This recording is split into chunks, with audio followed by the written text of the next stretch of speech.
அழுகுறான். என்னப்பான்னு கேட்டேன். கஷ்டமா இருக்குமா?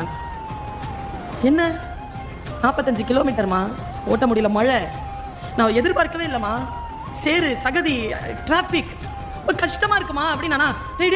அழாதரா அழாதரா, நீ ஒன்று செய், நாளையிலேருந்து கார் எடுத்துட்டு போனேன். வந்துச்சுங்க கோமா அவனுக்கு. ஏமா இப்படி இருக்கிற, இவ்வளோ பேசுற, இவ்வளோ பெரிய ஆளுன்ற, அறிவு இல்லையம்மா அவனுக்கு? ஏண்டா தம்பி இப்படி சொல்ற? உங்ககிட்ட நான் கார் கேட்டேனா?